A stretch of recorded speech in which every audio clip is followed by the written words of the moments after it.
Good morning. Shall we get started? Thank you for being here and for being on time, and we'll 1 minute late.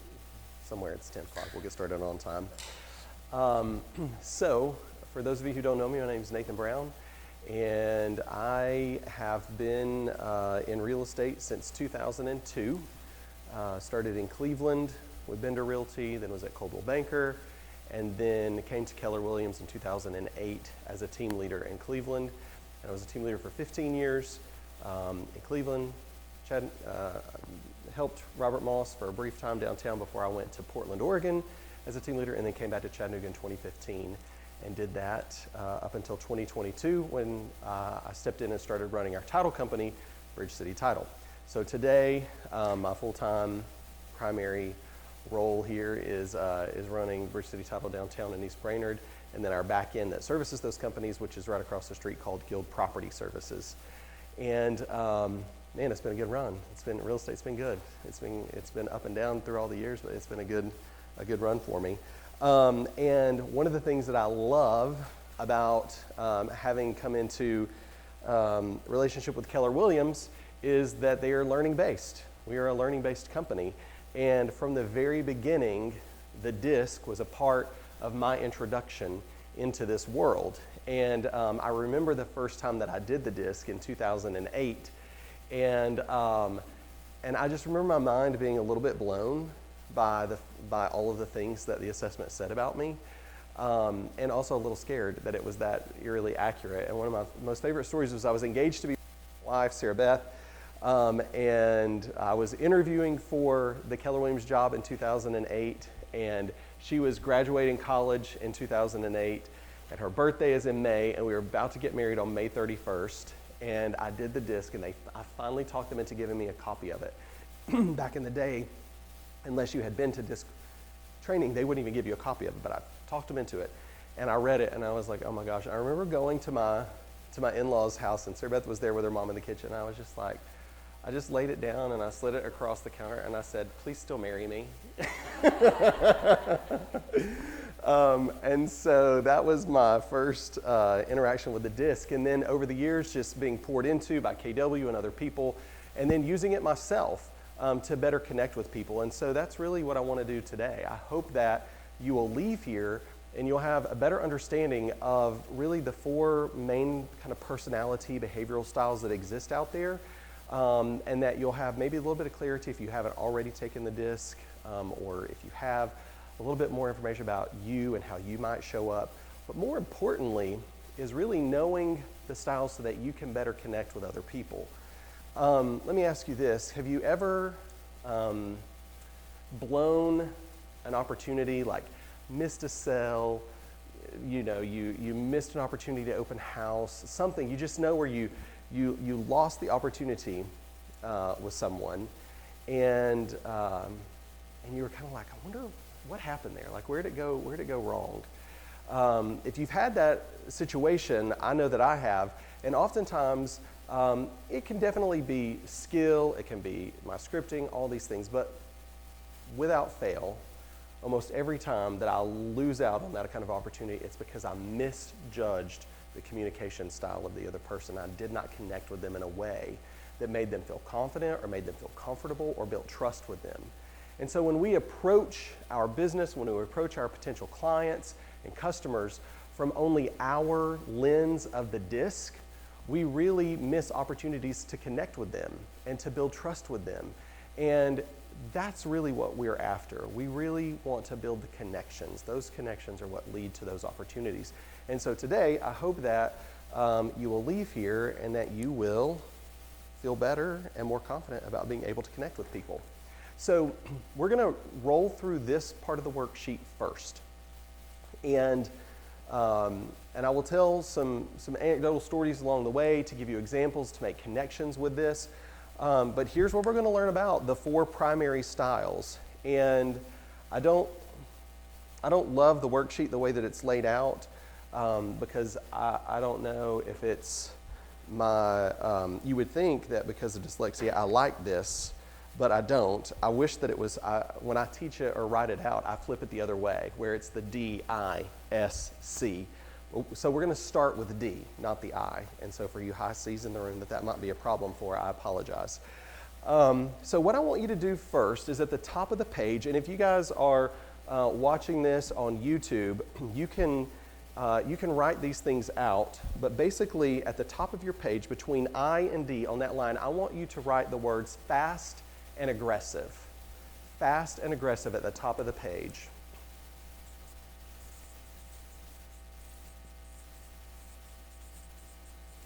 And what you're going to see as we start to fill this out are similarities and differences between the behavioral styles. And so this first one talks about the similarities between the D and the I. And the similarity there is that they are both fast and they are aggressive. So then we take a look at the bottom of the page, and S and C share the bottom of the page. And so what I want you to write down there is cautious and risk averse. Cautious and risk averse.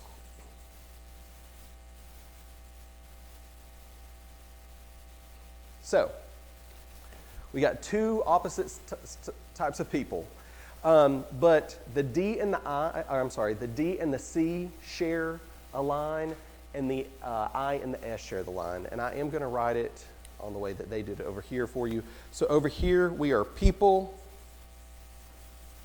and relationship oriented.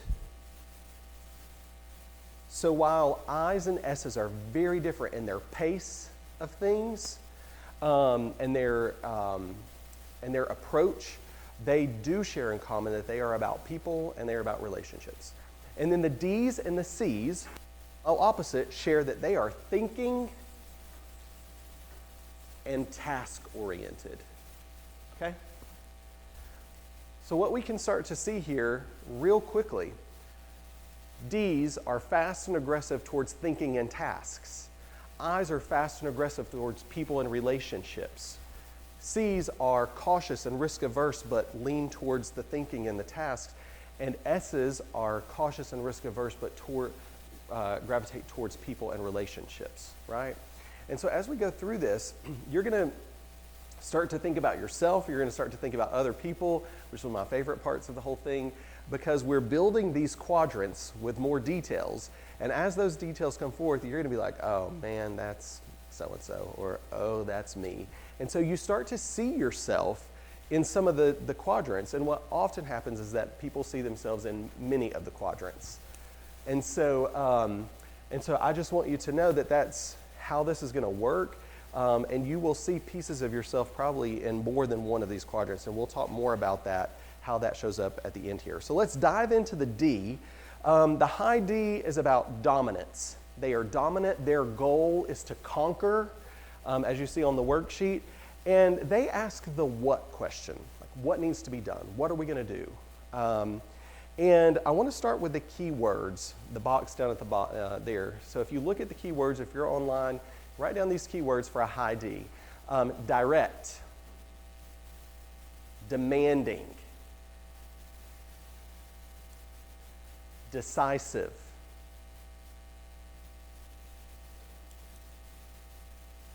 butthole. I'm kidding. But those are just a few words. They are direct, they're demanding, they're decisive. They want to get into action. They are and dominant, as that main word is. So then let's jump back up, and again, you'll see on your page we have key emotion, we have motivated by, we have their mantra, and we have their fears. So if you are watching online, that's what we're going to fill out. We're going to start with the very first one. The key emotion of a high D is quick to anger. High D key emotion is quick to anger. And the way I like to explain this is I think of, for I's and D's, I think of like fireworks. I think of firecrackers. And if that's the case, then a D to me is a bottle rocket, right? So if you think about a bottle rocket, it has a short fuse, okay? And then it's over. And that is, I think, the best way to describe, if you know high Ds who are quick to anger. Short fuse, they get set off, it's like, and it's not a big deal, it's just, but that's how it is. So that always helps me when I see that, and I'm like, oh, there's a little bottle rocket there. That's a D. So they are motivated by two things. All right, so they're going to be, give yourself space to write two things here. They're motivated by a challenge, and they are motivated by the bottom line. A challenge and the bottom line.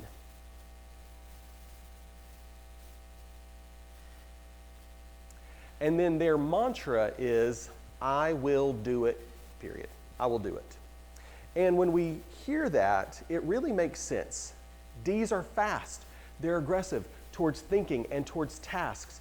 First of all, to include other people in that, not my thing. Second, to slow down and try to tell somebody else how to do it, how to do it. Don't slow me down. Just forget it. I'll do it.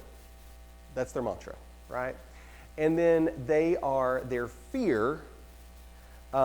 We have two here, okay? So give yourself a little bit of space because one's kind of like a sentence. Okay, the first one is wasting time. They fear wasting time. But the second one that they fear is being taken advantage of. So again, the D fears are being taken advantage of and wasting time. So, if we put a D into either of those situations, how are they likely going to respond? I ain't got time for this. My goal is to get rid of you, to eliminate you. I need to move on from you, right? They literally are trying to cancel you out, move on. They don't need you. And so hopefully you can start to see how this is critical. If you are not a high D and you're out there attempting to work and make connections with people who are high Ds, you could quickly be turning them off to you by your pace, by your tonality, by all kinds of things, right? And that's why we want to use the disc so we can have awareness and we can move through that and be better with it. So the other thing that you can do there in speed and tempo, or at speed and temp, so the speed is of course going to be fast. And the temp is going to be cold. Cold. Do they have a soul? Do you even know that other people exist? Do you have a heart? And with that, before we move on to the I, I'll pause for any questions on any of that so far. Speed and tempo is there in the center of the page. You can kind of write it in those rings if you want to. All right. So let's shift over to the high I's. Okay, a high I, the key word is influence.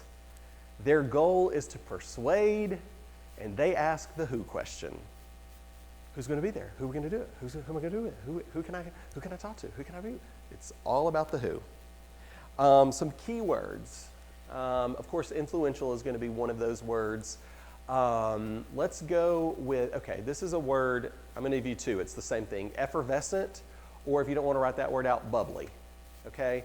Think of like when you drop an Alka-Seltzer tab into water and it just, all that energy that takes off and just the sizzle that's going on there, that is a good word. At times, maybe impulsive can be a key word. Energetic is a great word to help describe them, a key word. And then, of course, the word persuasive. They are very persuasive. So those are some key words for our friends who are high I's. So I did not. That's where we're headed next. So now we're going to go back through those: key emotion, motivation, mantra, and fears. And the key emotion of a high I is optimism. Oh, the eternal optimist. Everything is going to work out. It's going to be fine. Today is a new day. Right? Everything happens for a reason. It's going to work out. You can do this. Eternal optimists. And if you've taken a few assessments, one of the things I love about both the DISC, back in the day in our recruiting and hiring curriculum that we used called the AVA, It said that, and today in our KPA, the Keller Personality Assessment, often you will see this line. Optimistic even when the objective situation does not warrant it. I see that show up so many times, even in myself. All right, so they are motivated by, and now listen, if you're a high I, this is where people get a little like, they don't like these words out of the gate. So don't get too offended just yet. We're going to talk about them. But there's three. They are motivated by flattery, recognition, and praise. So flattery, recognition, and praise. And all three of those are different. So be really careful not to lump those as the same. Praise, to me, is an outward. Like, they need to be praised out there with people, right? Like, Laura's the best, she's incredible, she's amazing, you know, she did such a good job, and they thrive on that praise. Flattery, to me, is, you're amazing. Oh my gosh, you're just, everything you do, everything, you just the petting, right? Like, mwah. And then recognition to me is, hey, you killed that, you did a really good job. Those are all different. And so when we say flattery, recognition, and praise, often somebody who's in a high I goes, but I promise you, if you look through that, you probably really are motivated by at least one of those things. And usually for a lot of people, it's that recognition. You did a great job. So then that brings us to the mantra. And this is where high I's get the rap for being our cheerleaders in life. The mantra right here is, you can do it! Exclamation point. Punctuation is important. You can do it! You were made for this. You were born for this.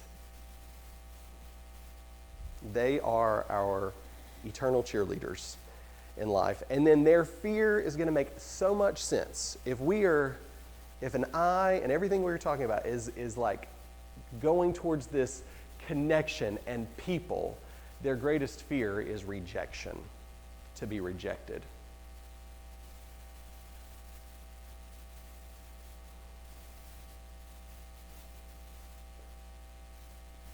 In the speed and tempo, I'm sorry, I keep saying tempo, speed and temp. The speed is also going to be fast. They are fast, and their temperature is hot. I think of a high I as like the sizzle at a party, you know? Cha-cha-cha, ha-ha-ha. They're out there just all about it, making it happen. And if we talk about fireworks again, remember that high D is the bottle rocket. And I only have a firework analogy for these two, not S and C. But if a bottle rocket is the D, the cone that just sprays fireworks forever is the high I. They're that cone of just amazing energy that seems to never stop, and it's fun to watch.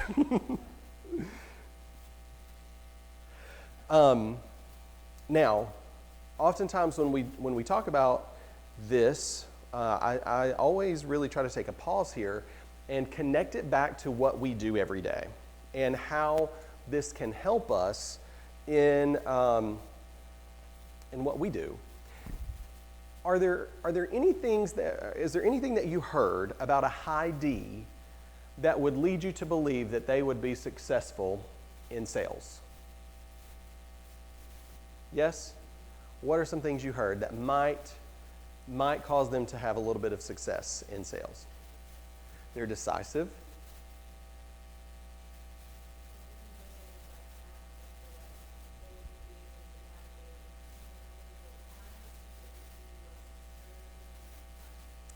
Yeah, you're absolutely not afraid of that challenge. Yep. They don't take no for an answer, or if they do, it's like, next. Okay. So they will come back to you probably, a high likely chance of that if you tell them no, they won't take it for an answer, but also if they do get it, it's like, okay, moving on to the next. D's are closers. They are not afraid to ask for the order, right? They are not afraid to ask for the business, so you can write that down. D's are closers. And so that's all great and wonderful. However, In sales, there is another party that's really important. And who is that party? The prospect, the purchaser, the buyer, the potential client. And as a high D, what they tend to do is get in their lane, and that's where they're headed, and everything else is like, right? And inadvertently, the people who get knocked out sometimes are the people they're very well trying to serve, trying to connect with. Yes?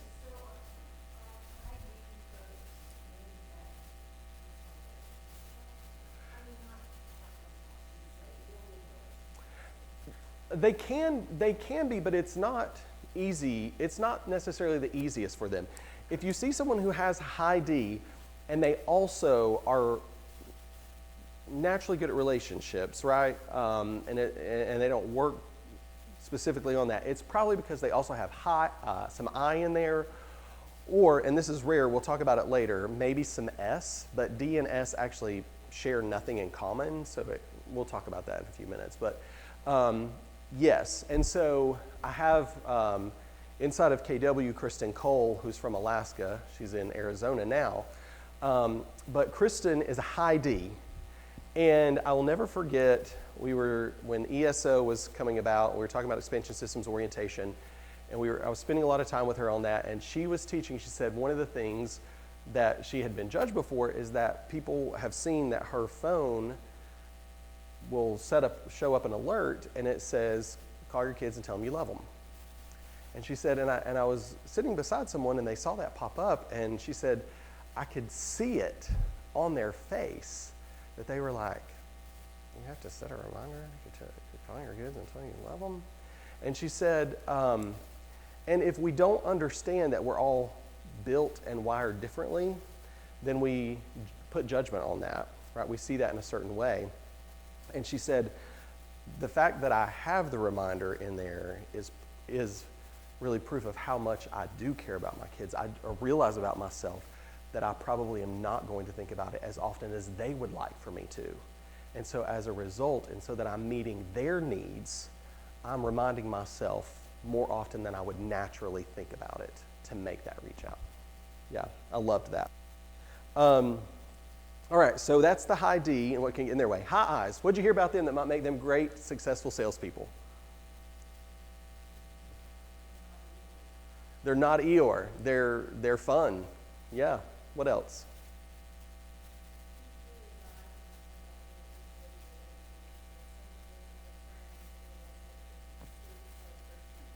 Absolutely. They build those connections. They build rapport. Yeah. They can talk to a brick wall. They can make anyone really feel at ease. They can put people at ease. Another thing that shows up often in the assessments is that they will put other people at ease even at the expense of their own comfort. So that's something that high I's and sometimes S's can even do. But here's what we tell I's in this. You can have the best connections and build rapport, and then the thing that trips them up the most is that they wait for the invitation they wait to be invited to the transaction. They wait to be invited to the sale. They wait to be invited instead of asking. And they don't ask because they don't want rejection, their greatest fear.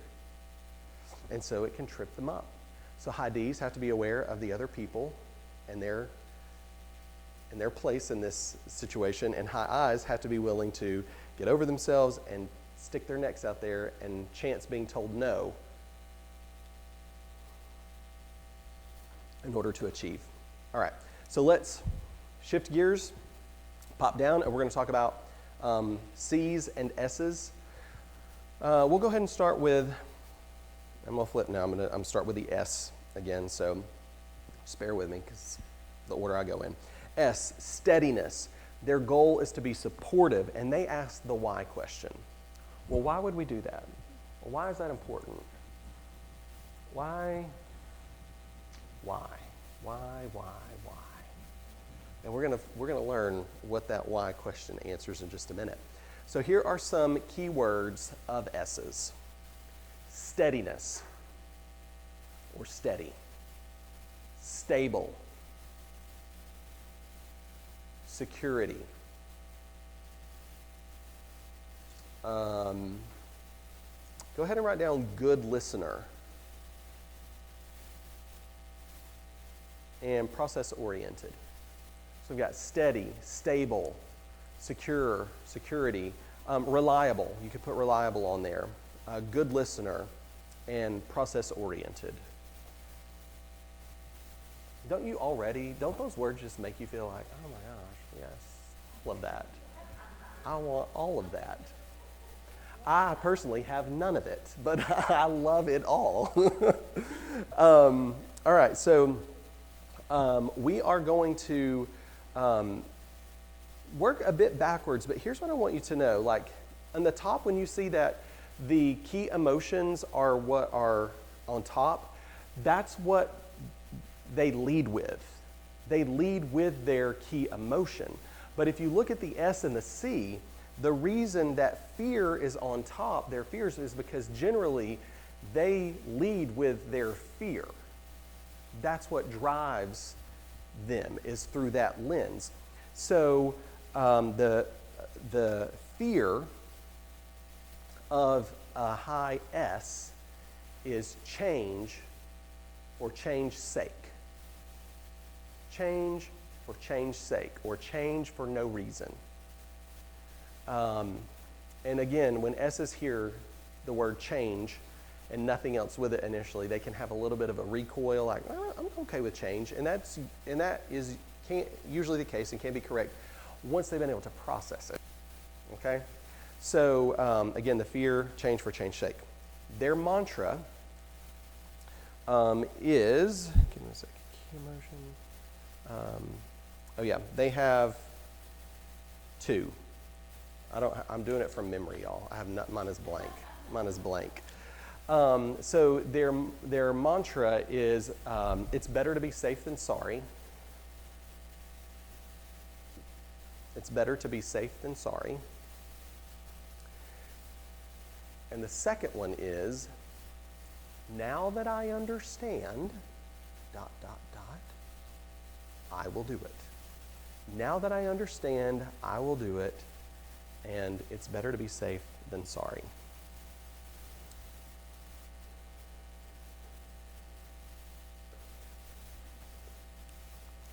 Here's why.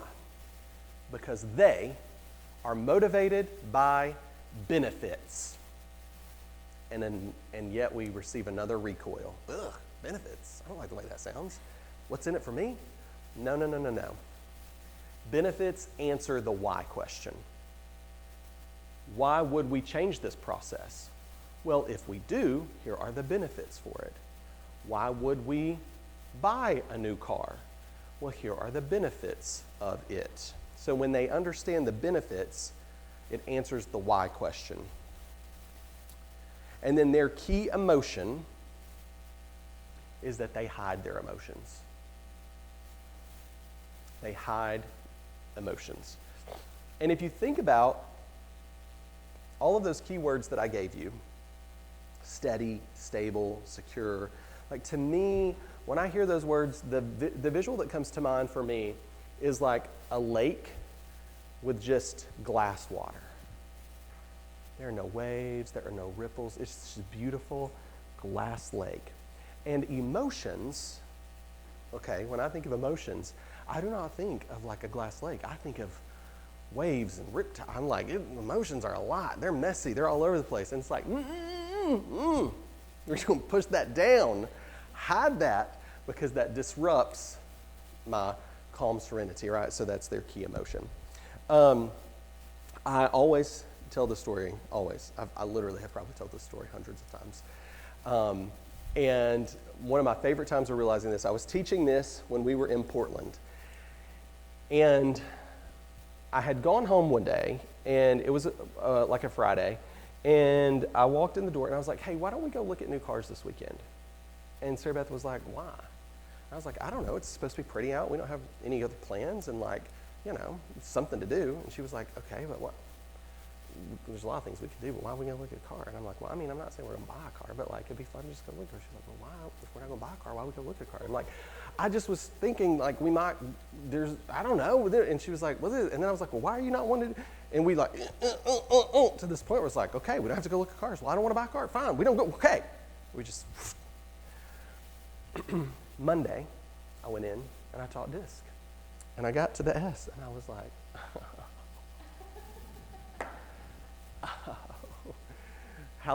what a slow learner I am. And I was like, okay. So I get home that day.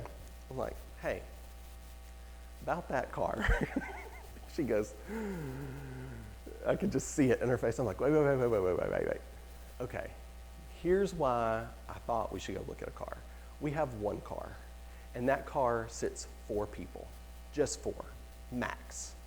And we're about to have a baby, like you're pregnant. So we have you, we have me, and we have a car seat, which is enough for us. But we have a lot of people who visit us, and they always come in pairs. No one ever comes alone to see us. So now we're out. Somebody's riding on top or whatever. Like, so we need another seat, but also like we're about to have a baby. And I don't want to take the bus to work every day. And I don't want to Uber every day. And I don't want to bike every day. And I also don't want to take the car and leave you here with a baby and no transportation. So like, as I'm thinking through all these things, maybe it might be, not that we have to buy one, but maybe we should go look and maybe just see if there's something that makes sense. So we get it. Process. Now that I understand, oh, maybe you're right. Maybe we should consider something different. Or maybe not another car, different car. But yeah, something. Oh, and I was just like, if I had just thought it through before let's go buy a car, let's go look at a car. So those are our S's. Any questions before we move on? All right, let's talk about high C's. A high C keyword is compliance. Yes. Oh, speed intent, thank you. Okay. People don't like this word, but slow. The speed is slower. And the temperature of an S is warm. It's warm. Oh man, you just feel good. It's like homemade apple pie. There's someone in my life who, besides my wife, who is like, to me, like one of the shining examples of an S and everything that they embody and who they are. And it's Steve Champion, who used to be the broker for the downtown office. I could be having the absolute worst day ever. And I'll walk into Steve Champion's office. He's like, hey, what's going on? Just sit down here. What's up? Talk to me. Those high S's are also good listeners, and so they take in. They're often, you can write this down, high S's are often the last to contribute to the conversation but have the most profound contribution.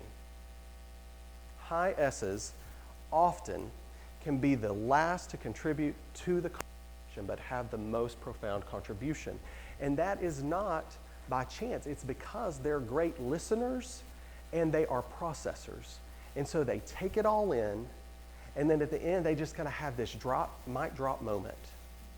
I remember when Sarah Beth and I were dating, and I was in doing real estate full time, but I was also involved in student ministry, and I had a group of friends who were in college, because I was the dumb one. I did not go to college, and I was doing real estate, and we would get together, and we would be having like family meals, dinners together, and we were talking about everything you could think under the sun: politics, theology, you name it. And it's just like, rah, rah, rah, and we are talking over one another, and it's so loud, it's so crazy. And then my wife is just over here just like, I mean, she was my wife at the time, but she's like, and then we would all literally be exhausted from the conversation. Have you ever been exhausted from, and it was fun, but we were exhausted, and it's like, we just literally, we're like, ugh, and it's like, oh yeah, Sarah Beth's here. What do you think? And she would be like, da da da da da, ba ba ba, and we would all be like, 3 hours. 3 hours for us to get to where she could like lay it out in 2 sentences, and I love that. I love that about high S's. All right, high C's. Compliant. Their goal is to avoid conflict, and they ask the how question. How are we going to do that? How do you want that done? Keywords. Concise, composed, critical,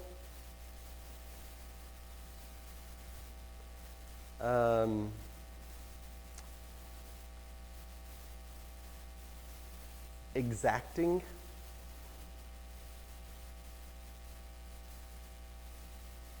I might come up with some other ones, but those are out of the gate. Those are some of the best ones. It's them as well. Yeah, detail-oriented, absolutely. Yes. C's are all about the details. Okay. So, a high C's greatest fear is criticism. The more we learn about C's as we walk through this, you're gonna understand. They put so much stock in their work. They are so thorough that criticism would potentially suggest that something might not be right, or it might not be perfect, or it might not be, and so if you've ever worked with or had a close relationship with a high C, and there is a piece in that relationship where there are times for critical feedback, you have got to understand how to walk into that situation. C's do not just take criticism like, you could tell me any day whatever you think about me, and I'm like, I might be the bottle rocket, but I'm also gonna be like, not a high C, nope. Their mantra, they have one. Here it is. I will do it, comma, no matter how long it takes.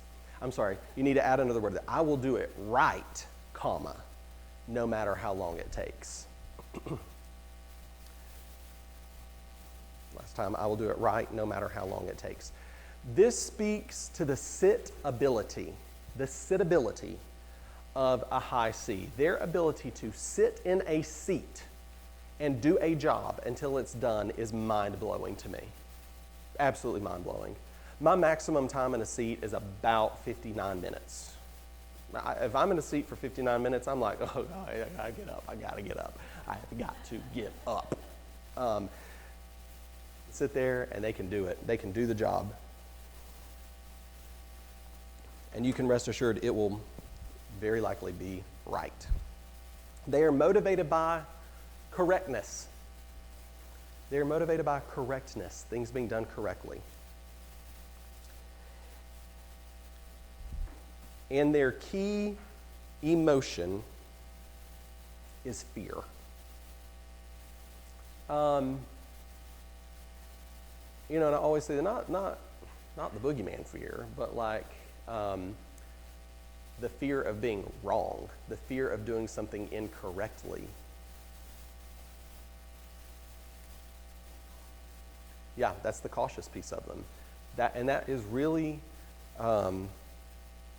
it drives a lot, right? That fear of criticism.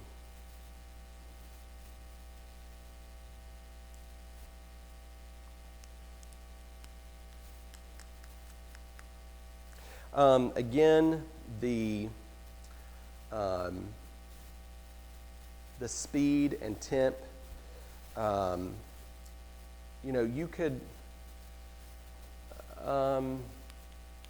another word that would be good for S's and C's is other than slow, would be steady.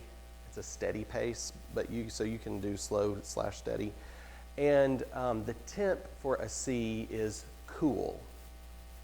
Cool. So here are a couple of other things that you can write down that you will come to know about C's. Personal space is personal for a reason. Personal space is personal for a reason. And they have a bubble in which you should not be inside of unless invited, and the chances of you being invited into that bubble are very slim. Personal space is personal for a reason, right? They're not the huggers, right? Oh my gosh, at Bold and like early KW, I don't know if anybody ever remembered this or heard this, but like Mo Anderson used to say, if you don't get 10 hugs a day, you start to get weird. Anybody ever heard Mo say that? And so like every KW event that I would go to, just about, it would start out with like, hey, hug 10 people. So you're just running around real quick, hugging people. And you could see this, they're just like, oh God, don't touch me. Don't come near me. Personal space is personal for a reason. The other thing I love about that is that they don't just openly share information. So in our staff meetings for years, we did Tell Me Something Good.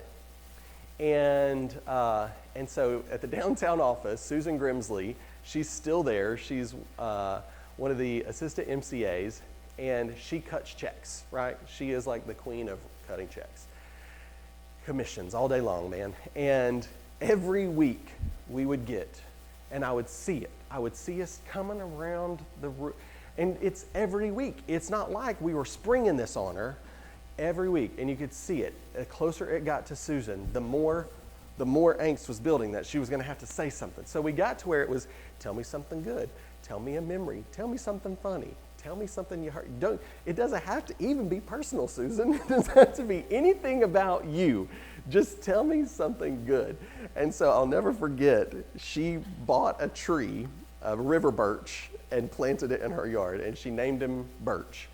And so for months, her Tell Me Something Good was a weekly update on Birch. Well, Birch did good this week. Birch was good. And I love it. So because of that, like personal is personal for a reason. They have a bubble. It's hard to break into that. Again, they're not oriented towards people and relationships. They're thinking in tasks, but they're human. So if I spend enough time around someone, there are some personal things are probably going to leak out a little bit, right? And so for anyone else other than a high D, so the high I's and the S's that are with those people, the moment that they start to see that shell crack and that they're opening up, they're just like ants on sugar. You know what I'm saying? They go in for it. And I love it because I'd be like, oh my gosh, they just said they had a great weekend and that they did something with their family. I go fill my coffee up, okay? And I go, coffee, here's my time, we're gonna finally connect. So I come back and I sit down and I'm like, so then what happened? And the C's like, we went home. And you're like, I thought we were making a connection. I thought we were about to be friends. To me, that is the best example of cool. It's not hot, it's not cold, it's not warm. I don't know what it is. I don't know what the temperature is.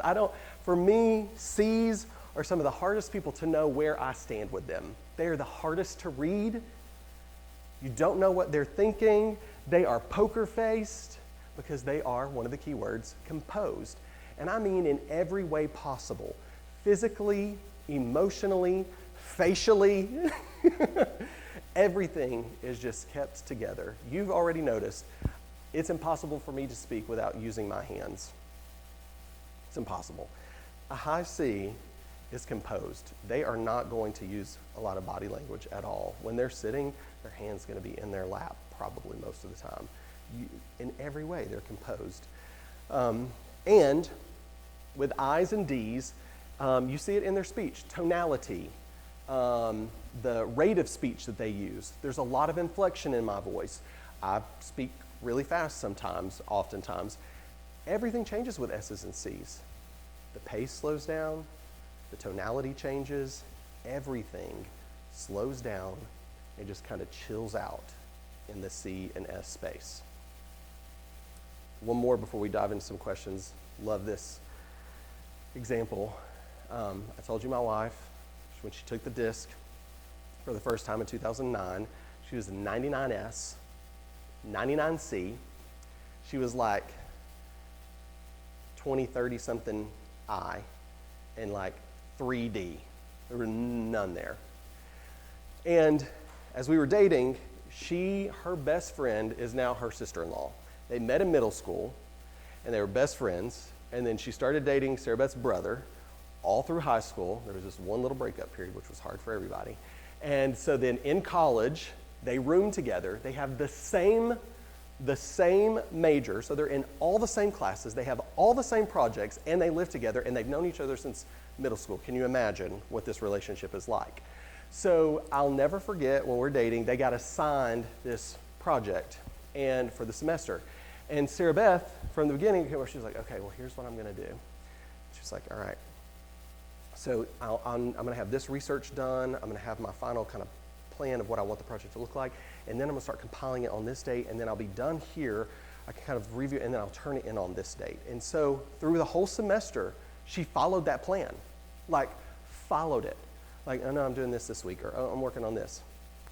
I came over one night, and Sarah Beth opens the door, and she was like, we're going to go hang out in my bedroom. And I was like, okay. And I walk in the door, and it is like a Hobby Lobby Michael's bomb has gone off in their living room. Kara is like, her hair is stringy. She's like crazy. She's had so much caffeine. And she's just like doing this, and Sarah Beth's like, we're going to go to my room, okay? So we go in there, and we sit down, and she's like, she does this every time. She has waited to the last minute. She didn't even go to bed last night. She's literally going to stay up all night again and finish it, and because it's due tomorrow. Sarah Beth had turned in like a week ago, and she was like, oh, it just drives me crazy. I don't understand why she did it. And I'm just like, A few weeks later, they get the grades. And I asked her, I was like, hey, on that project, how'd you do? She was like, oh, I got an A. And I was like, well, how'd Kara do? She was like, I don't want to talk about it. And I was like, why? She was like, she also got an A. And she just like could not believe it. But I love that because we each have our own style, our own way, and we can both have incredible outcomes, right? But in that moment, Kara was stressing Sarah Beth out so much. And Kara just can't understand at all how Sarah Beth was that planned out. How do you know what you're going to do? We haven't even started yet, right? And so when we don't see each other through the other person's lens, it makes connecting harder. It makes it more difficult. And so that's why we're going through this. That's why we look at this. So before we dive into some other ways that we can understand what styles people are, I'm going to pause for any questions that you may have. Yes?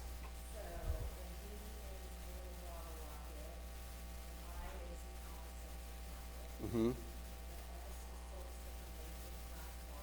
Yeah, or warm sunshine. Just warm sunshine on a nice 70-degree day.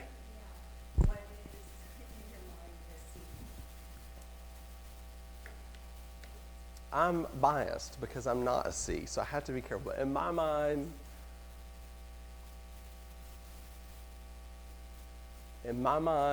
the C is like a cube of ice that's a secret ninja that can slice you at any minute and you just won't know it. They just will take you down. They are the silent killers. You just never know when they're going to take you out. And they're just cold as ice. I mean, they're not as cold as ice. The D's are really probably ice, but C's are hard for me to read. Any other questions before we move on? Oh, impulsive, effervescent, bubbly, energetic, persuasive, influential. All right, so here is the key to this. Like, you hear this today and you're like, okay, well, that's great. If you don't start looking for ways to identify it, it's difficult for you to put this into use, right? Because the whole point of it is that, okay, I know it, but then once I know it, can I see it? Can I recognize it? And then once I see it and recognize it, can I modulate myself quickly enough in order to make those stronger connections, right? And this is for connecting, not manipulating, right?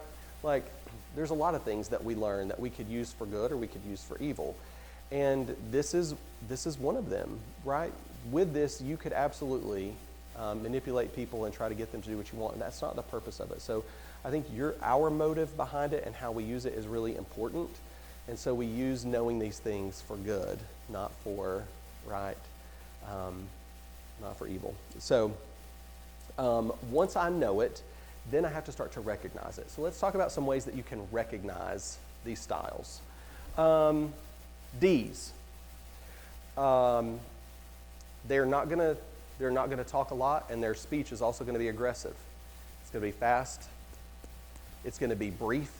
Remember, they want the bottom line, so I'm not gonna get a whole lot of information. It's gonna be pretty concise in what they say. Also, what kind of clothes are they wearing? High D's are probably going to be wearing like black, white, gray,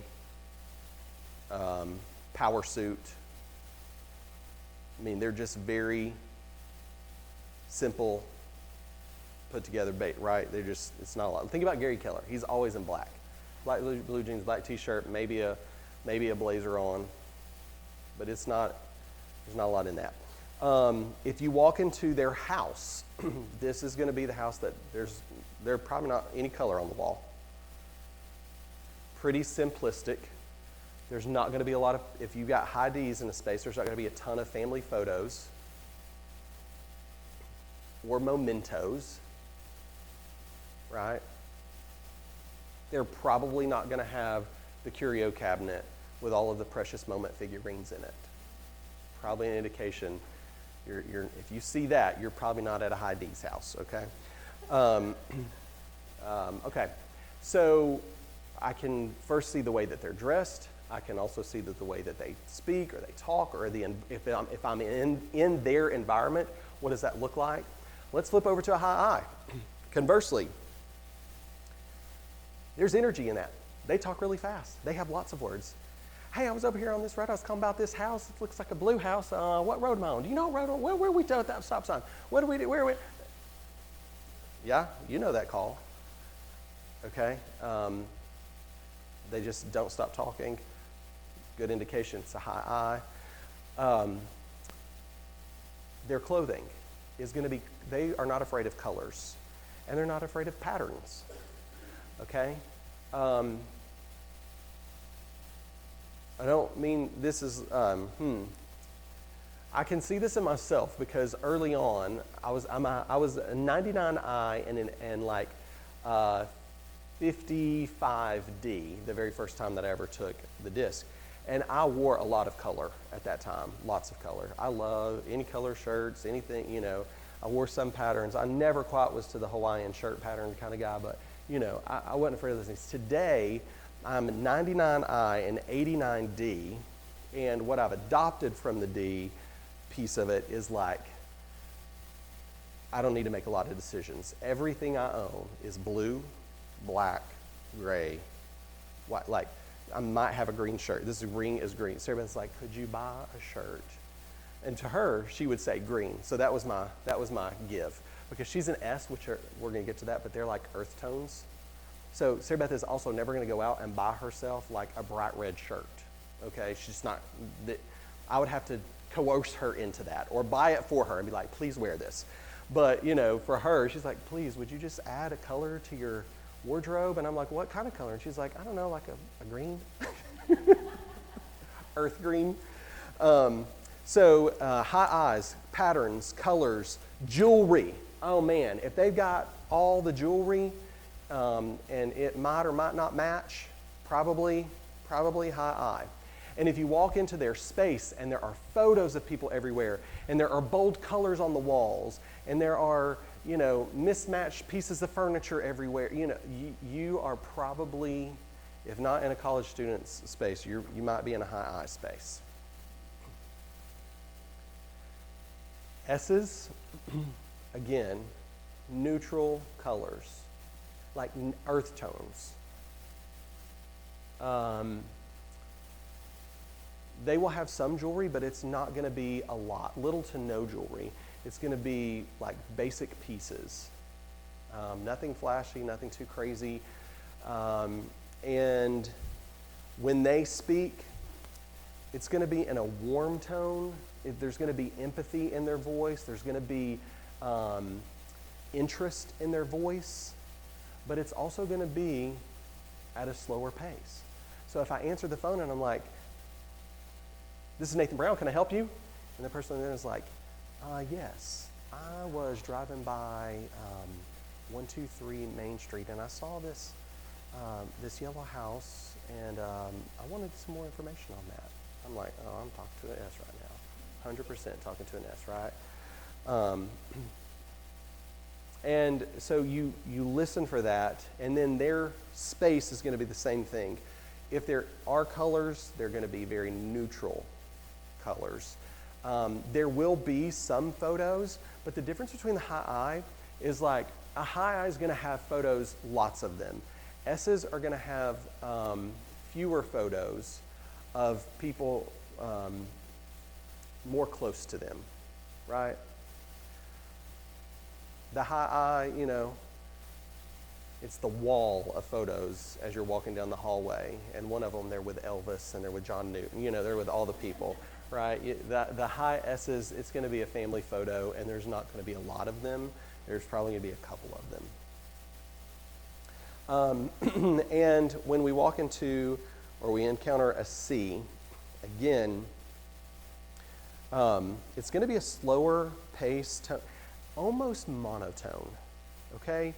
S's are not quite monotone. C's almost to the point where it can be considered like this monotone kind of thing, but they're also going to be not as, the conversation is not going to be as fluid as it will with an S. So when it's a slower pace and it's slower and there's not a lot of emotion in it, that's going to be those S's, right? Like, again, I answer the phone and someone's like, "Yes, I'm out here at 123 Main Street. It's a blue house and it has your sign in front of it. I'm curious what the price is on that."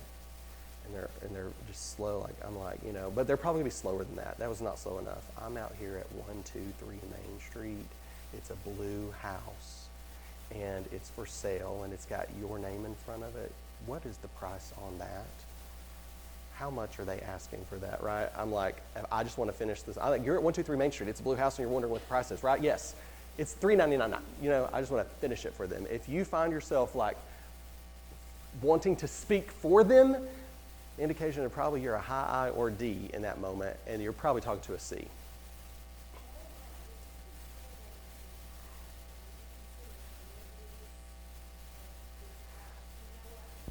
I don't think so. I mean, I think for people who are relationship and people oriented, that's probably a judgment word we would put on it, but it might not actually be what it is.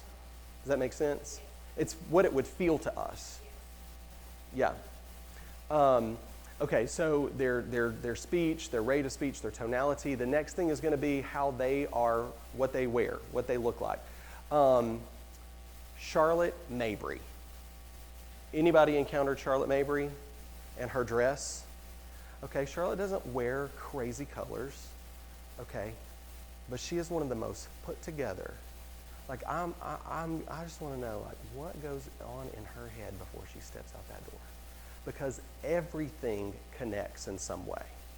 Like the shoes match the jewelry, matches the one color in the shirt that she's wearing that has the like to the nines, composed, put together, and thought out. Right? That's a good indication that you're talking with a C. Often, if they're wearing jewelry, the jewelry is going to match the outfit that they're wearing. So another word might be monochromatic. Like sometimes if you see someone a C and their tonality and their speech is slower, and then they're wearing something that's very monochromatic put together, indication to me probably there is like I'm probably talking with a C. And then their space is also going to be usually very neat, very tidy, and not a lot of personal effects, a few personal effects. Again, not a lot of color.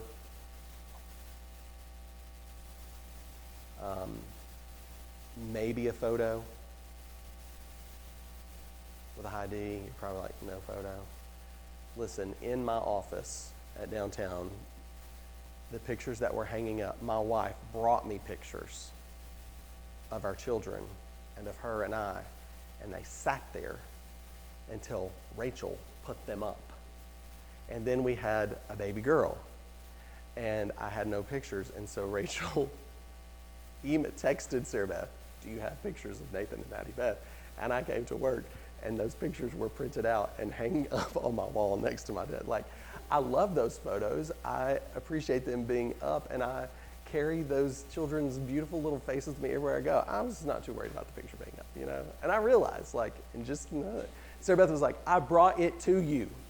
You couldn't just put it up on the wall. I'm like, I was going to get to it.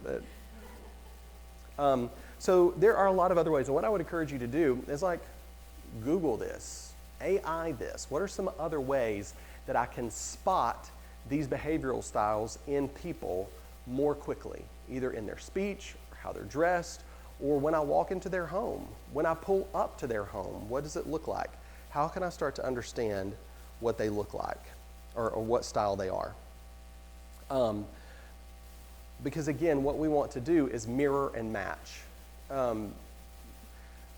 Like him or hate him, there's a kid in town, he's not a kid anymore, but Asher Black. And I've had and have the privilege of coaching him.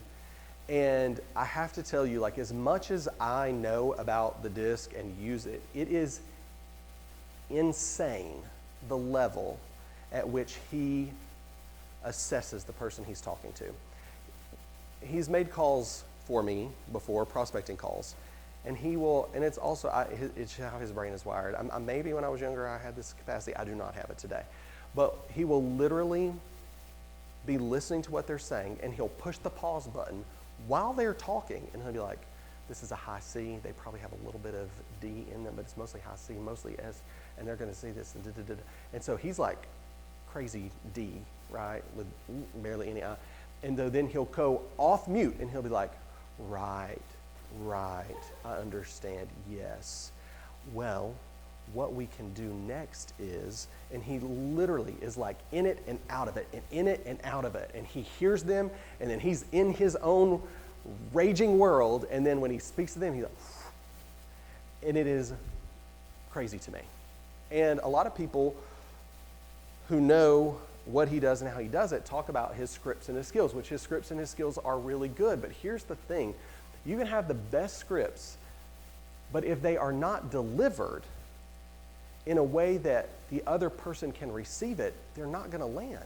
So also a lot of people, what part of the problem they have is they'll take a script, they'll hear something, they'll want to use it, but they use it maybe in context of like they're talking to someone like them, maybe a high I, rather than they're talking to a high C. And so when you deliver that same script in a high I type way, it isn't received by the high C. So it's not necessarily that your script doesn't work. It's your skill of being able to take that script and mirror and match your prospect in delivering it that makes the difference. But people go, oh, that script didn't work. Okay. Yeah.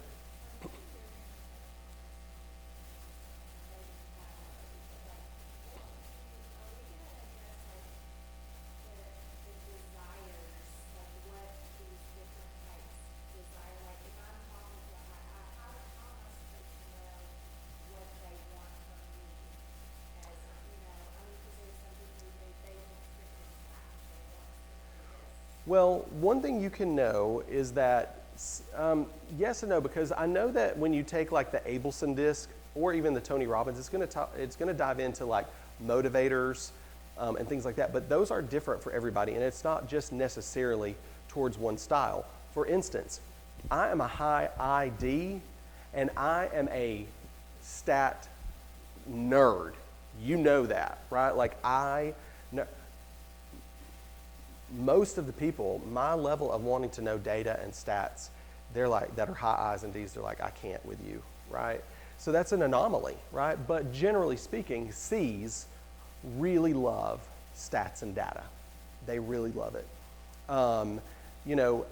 S's, they also want that, but they want more of the supportive documents of like, again, why. They want the motive behind it. Let's explain why that is, right?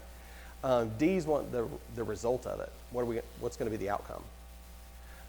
And so yes and no, but I think when we get into motives of people of why they want to buy or sell or what they're trying, that's different. We really have to communicate with them in a way to pull that out, which starts with building trust like this. One of the things for High Eyes is that we build relationship often through our conversation, through our ability to talk, right? That annoys the snot out of D's and C's. So write this down. 10 to 20% of the population, 10 to 20% of the population are high D, have that in their profile. About 25 to 30%, 20 to 30% are I. 20 to 30% high I. 25 to 30% S. And I want to say 10 to 25%, or no, it's 20 to 25% C. So the least is D, the least combo is DC. So if you're a high I and you can't modulate to an S, you're knocking out like up to 30% of your potential clients if you can't see and connect with them and build trust in a way that they jive with you, right? So let's talk about when you take your disc, you're going to get some scores, right? The first thing is you have natural and you have adapted. And natural is core to who we are. By age mid-20s, for most of us, our behaviors are solidified. And they can change, but it takes extreme external forces to cause that.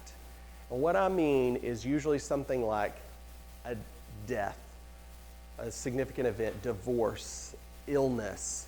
Like there are things like those major life things that just cause you to reevaluate everything. Those external forces can shift someone's behavior and how they show up, but it's rare, okay?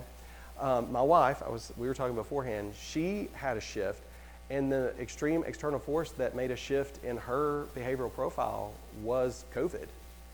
As a high C, she really reconsidered whether or not compliance was what she just naturally did. And so she took the disc recently, and her C, her S came down a little bit from 99 to like in the 80s. Her I came up from in the 20 or 30s to like 50 something, but the C went from 99, I want to say down to like 58, 59. It was a significant drop. And she's like, why do you think that is? And I'm like, COVID? She was like, you think? I was like, 100%. Like, yes. Okay, so this natural doesn't change. Adapted does. We're human beings. We have intelligence about us sometimes, you know? And that means that while I may not be a detail-oriented person at the core of me, if someone were to say, if Johnny was like, hey, Nathan, look at, I've got this document. It's really important. I'm going to present it. Can you make sure that it looks good? I could be, okay, I'm going to be here for Johnny. Let me be detail-oriented. And I could probably go through there and do that one time. If I had to do that every day, I'm going to let Johnny down, okay? I'm going to let Johnny down. So we can adapt, and our adapted can be based on our circumstances, the environment, the people we're around. There are all kinds of things that can cause our natural to adapt. And when we are putting people in roles, we use this in hiring. The reason that we look at these is because we want to match the natural and the adapted. We don't want people to have to flex who they are in order to fit the role or to fit the situation. Because when you do that, over time, it causes tension, stress, and fatigue, and that leads to burnout or bitterness or resentment or all kinds of other words that we want to stay away from. And so when we go in business with people, we want to match the role that they're in with what their natural is. So the next thing that you're going to see when you look at yours is the scale of 0 to 100, and then you're going to see this line in the middle, and it's at 50. Okay? And this is called the energy line. The energy line. And I want you to think of it this way. Anything above this line is where you gain your energy. And anything below this line requires you to give it energy. And I'll explain that in just a second. 50 is the energy line. Anything above it is where you gain energy. Anything below it requires you to give it energy. So,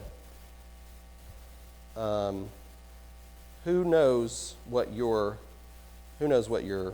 natural scores are? What are yours, John? Okay.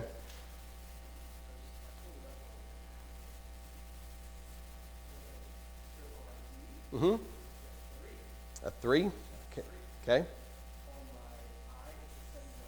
79? Okay. Okay.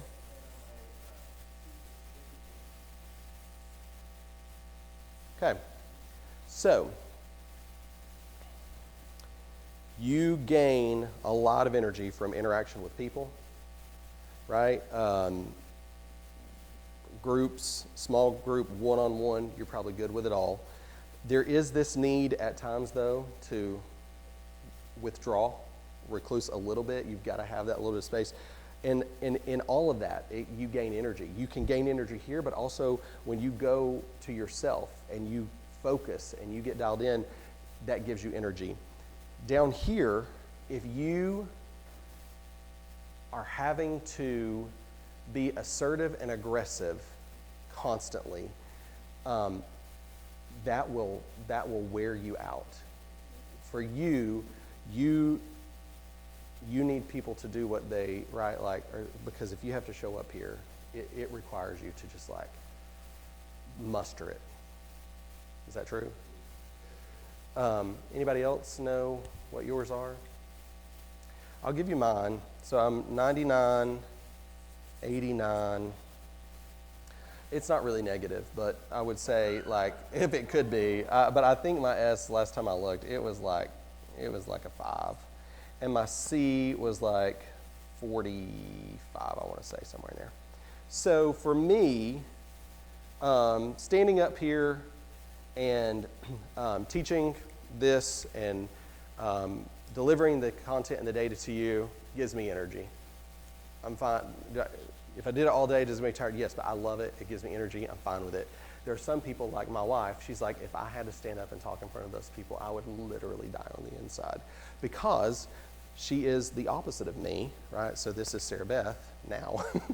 She used to be 99, but now she's like, here, and then she's like here, and then she's like here, and she's here.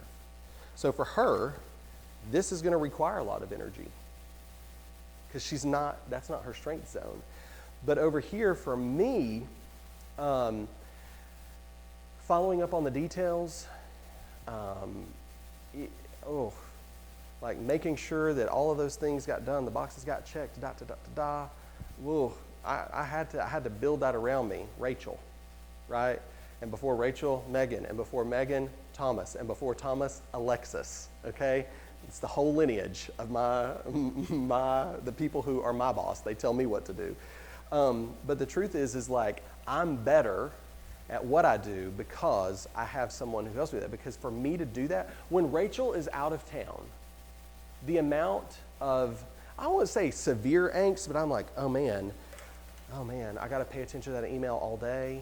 I got to keep it tidy. I can't miss anything, because my natural is that's what Rachel handles. So I go through the day not thinking about, did I check my email? I know that's crazy for a lot of you, but I've not been there forever, but I got to that point because someone else is responsible now for saying, these are the ones you have to look at, these are the ones you might want to look at, and they don't even tell them about the ones they got rid of, you know?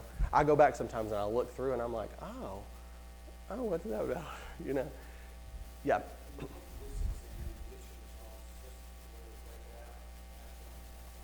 Yeah, you'll see a bar graph just like this. There's one other thing. If you take the Abelson, and if you want, you can write down your email address and give it to me, and we'll send you the link for the Abelson one. I like it better than the Tony Robbins or any of the other ones. But on the Abelson, there's also the Wheel of Insight. Okay? And it's this wheel, and it says all these little things over here. And then it's got this, and all of these little quadrants are numbered. Okay?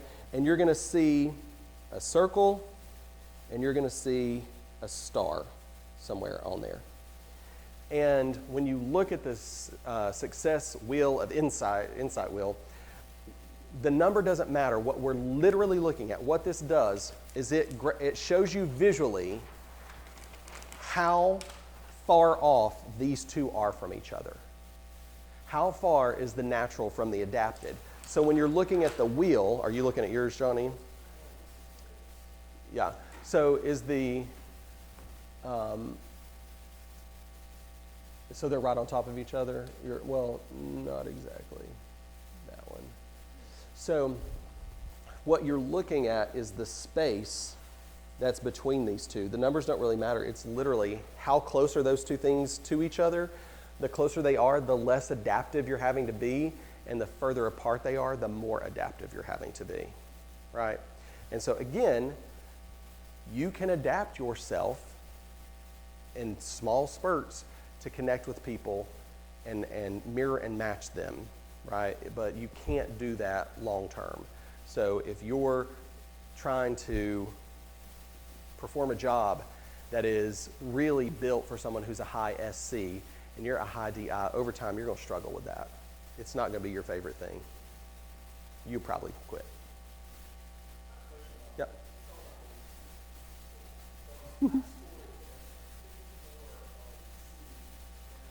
Mm-hmm.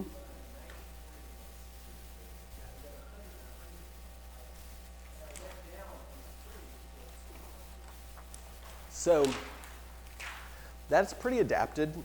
And if I probably want to, when did you take this? Okay. I would take it again to see if your adapted is still as different, is the best word. Because 5 years ago when you took that, where were you at in your life? Just starting here? Okay. So that makes a lot of sense. You probably were checking every box. Am I doing everything right that I need to do to get success here? You're pulling that S and you're pulling that I up to make those connections and to make that happen, right? The D would be interesting, but that wasn't a lot of variation from 3 to 2. Yeah, I would be very curious if you took it now to see what it would come back at and how close your natural would be versus the adaptive. But I guarantee you your adaptive is going to be very different. And we see that often when people come in and they're making a transition or they've just gone through a tough job loss which caused them to decide to get in real estate or something, and that adapted is just crazy, right? So that's how they're showing up. But we want to try to say like, okay, well, if this is who you are naturally, here's what's going to help you in real estate, and here's going to be your blind spots in real estate. I gave you a couple of other things just as resources to give you more. The overview of the disc styles gives you some great just kind of things there. There's that impulsiveness. Ugh. Hate it. All right, I also gave you this one, and this is old school right here. And here's what I want to say. The weak side. All right, when you read through those, that doesn't mean that you exhibit those all the time or at any time. It's just possible that those can show up, that those can be there. So, just have some self-awareness or, ask somebody else who's close to you to be honest and say like, do I show up like this sometimes? And maybe, you don't show up unsympathetic. Maybe that one doesn't, resonate with you, but impatient does. Again, it's not you automatically have all of those weak sides, but those are some of the possible pieces that can show up. And it's interesting all the way through emotions at work, as a parent, and as a friend. I reread through these last night, and I did not like them. I did not like what I read. I was like, okay, and that's when I was like, ugh. The other thing I'll tell you is DISC is about, at best, like 70-75% accurate. Things like the AVA and the KPA are more in the 95 to 98% accuracy range. So when you read through your DISC, if there are things that you see that you're like completely just are misaligned with how you see yourself, it's a good chance that maybe that is just a miss on there. So don't get too sideways by it. Don't put too much stock into that. And then I did want to talk to you, I said I would mention this one more time, and that is when we have extreme matches. Because here's the thing, very few people only lead with one style above the line, meaning there's only one that's above the line of the rest. Most people lead with about two or three above the line, but the most common number is two, all right? So just keep that in mind. If I see one where it's all relatively close to the same, yours may look like that, or if you're doing these with other people in the future, you may see where it's like, oh, they're all close to the same. That could be a couple of things. Usually I have to dive into that and do quite a bit of asking questions to really figure out what happened, because it could mean a couple things. One, it could mean maybe they tried to answer it in the way that they thought would be to their benefit, and so then it kind of comes out as this kind of flat across the board, all the same. And then the other thing is that there are just a few people out there in life who are pretty, they do have those different styles at different moments and times, but it does show up that way. It's rare, but I've seen that, and it is possible. So just keep that in mind. But again, and I'm going to write it this way because this is how I most often do it. You can see they share nothing in common, and you can see they share nothing in common. There are no sides that they share. And so these are pretty rare to see these combinations, but they do happen. And there are people in KW right now who have opposites. My assistant, Rachel, has I and C. And it is, she is a wonderful, fascinating individual. If she was here right now, she might be watching me too. She'd be rolling her eyes at me. But what happens here is that oftentimes internally there is this turmoil because there's this tug of war. It's like, just go out there, just say hi, just go be nice, just do the thing, go make friends, and then this other piece is like, oh, but you don't want them in your personal space. No, but you don't want to do that. Like, pulling back and forth. And over here with the D, it's just like, just do it. Just get it done. Just stop thinking about it. And the other person's like, but what are they? Oh man, I think is that what's best for them? Can I help them? And so like internally, they experience this tug of war that other people may not know exists. And the first time that this ever, for me, okay, I told you as a team leader is where I learned it. And so then this was one of the ways that I started making connections with potential recruits. I started calling me like, hey, I have something that I could share with you that would help you make better connections in your business and maybe close more deals. Would you like to go through that process with me? So then I would send it to the recruit, they would take it, then we would meet and I would walk them through it, right? Cindy Chase in Cleveland, love her to death. She's at Crylike. She's been at Crylike forever. And Cindy and I have been friends forever. Still haven't got her KW, but there's a chance. So Cindy takes the disc, comes in, and I mean, I'd probably done this with maybe a couple of dozen people at the time. And Cindy's sitting in front of me, and I start to go through this part, and she's a DS. And so as we're going through it, and we're talking back and forth, and then I get to this part, and I'm like, so you're like a DS, which means there's there's like no commonality here. Sometimes that can mean that there's like this internal turmoil and tug of war, and like the water in the eyes. And I was just like, but usually, like one will show up one way or the other. Like the D will show up in some situations, but the S shows up in other situations, and like that's how they reconcile that difference, so that there's not necessarily every day at every minute this tug of war. And she's just like, at that point, she's like, oh my gosh.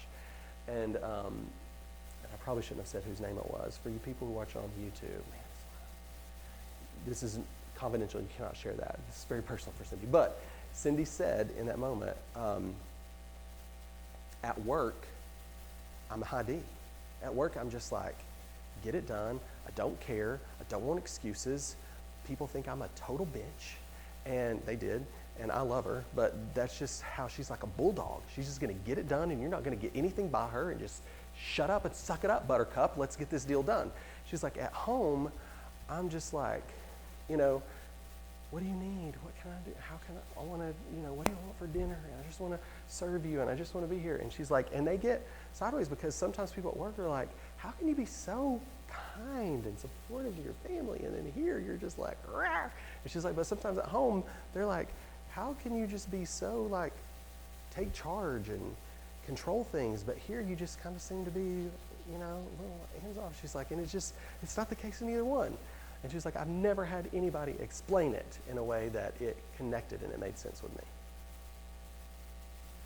I could call Cindy today, and we probably have not talked in at least 5 years, and we would pick up the relationship, and it would go just like that. And part of it is because of making this connection, understanding that, having that moment with her, and we all have the opportunity to do that. Learning the DISC, understanding this, and wanting to incorporate it into your business, you can do it because you want to make more sales, and it will probably work for you if that's the reason that you want to do it. But I think the real thing that will happen when you decide that you want to pursue more of this, and you want to watch for it, and you want to look for it, and you want to recognize, I think what will show up is that you're going to have more connection in your life. And you may have more sales, but I also think that those people will be more connected to you. And I think the people in your own life will be more connected to you, because that has been the result in my own life. I went at this of like, how can I help people be better real estate agents? And at the end of the day, I just made deeper connections, relationships across all areas of my life as a result of it. And so I hope and wish the same for you, and along the way, a couple more deals. Yeah? Any questions or comments before we roll out of here?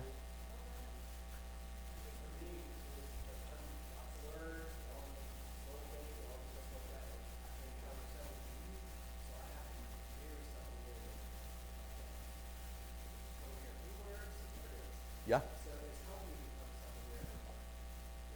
Yeah. They don't really care.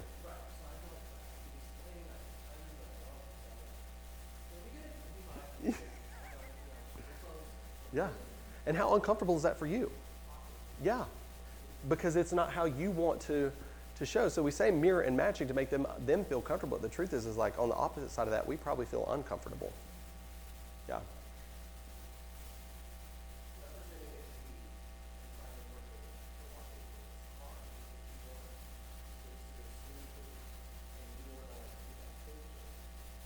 Yeah. What I love about what you just said is that I can tell you the complete opposite of what you just said, and it's John Foreman, because John Foreman at the downtown office is a high D, and I cannot tell you how many times he said, I can't work with, he would get with a high C, and it would go disastrously, right? And so over the year, it even got to a point where for a while, he would refer out a C. If he was a high C, he got to the point where he was like, it is so painful for me, and I usually screw it up so badly that I would rather just refer it.